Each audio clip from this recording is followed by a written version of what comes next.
Okay, in this video I'm going to be talking about cybersecurity frameworks and just some things that I recommend that you need to know. So let's hack at it.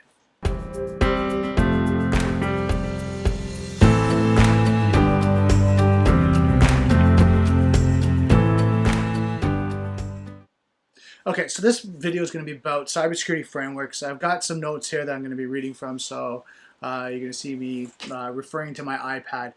This might be a review for you. If so, thank you so much. If not, pay attention because I think it's really important that we understand frameworks when it comes to cybersecurity, especially when we're starting a cybersecurity program or looking at new technologies.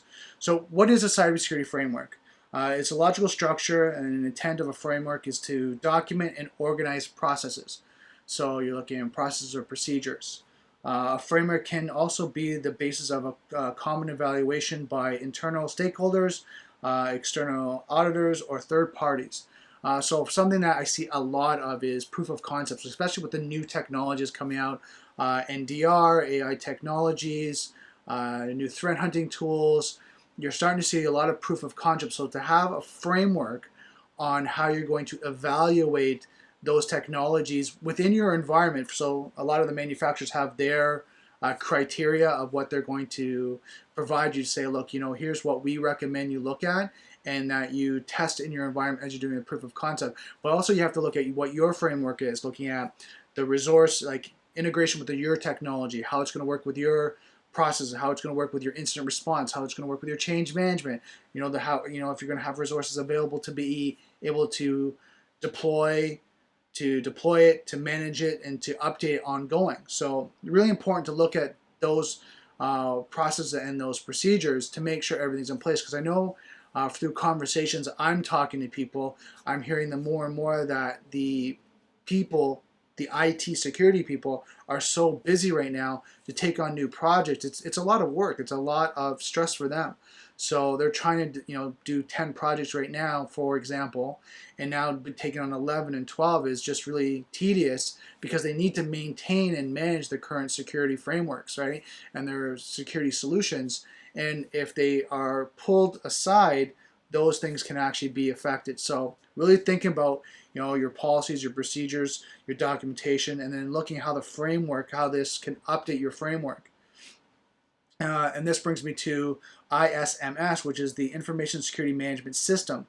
Is a framework of designing, establishing, implementing, maintaining, and monitoring an information security program in order to achieve the objective of confidentiality, integrity, and availability.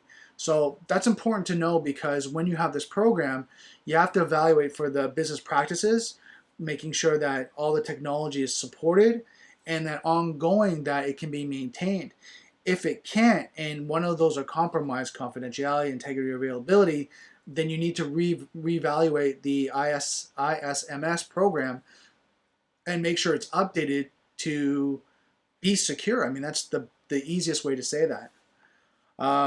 Next thing I want to talk about is just kind of frameworks focus. So you've got international, national, regulatory, and industry specific. So international, promoted globally, developed by representatives from participating areas. National, designed for use in specific countries or consortiums.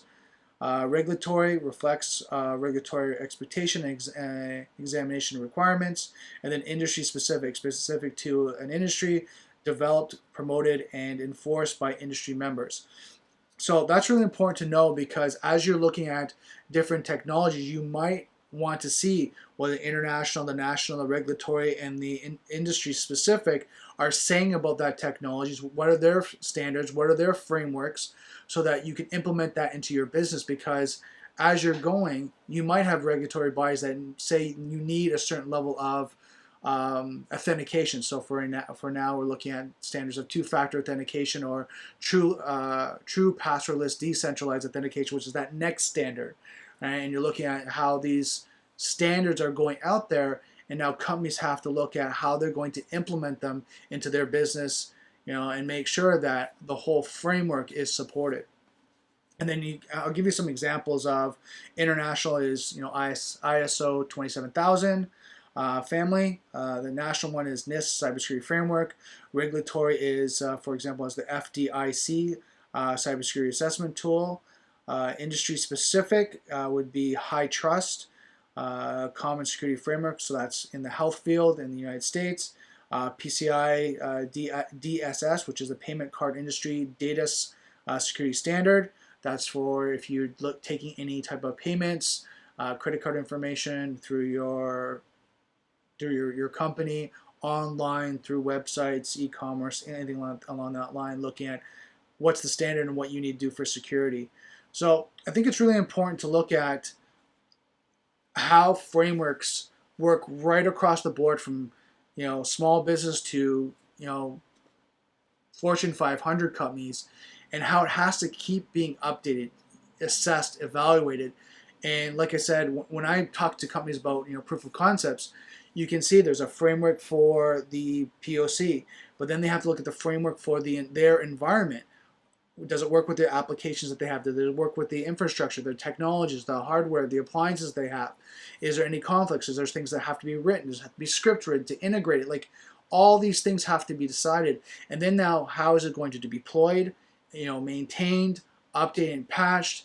Is there any type of maintenance they need to know about? Do they have to buy maintenance contracts? Is it going to be them that's going to support it? Is it going to be the company, the manufacturer they're buying from? So all this has to be set in their framework of how this is going to be implemented in their environment and how they're going to be able to maintain it.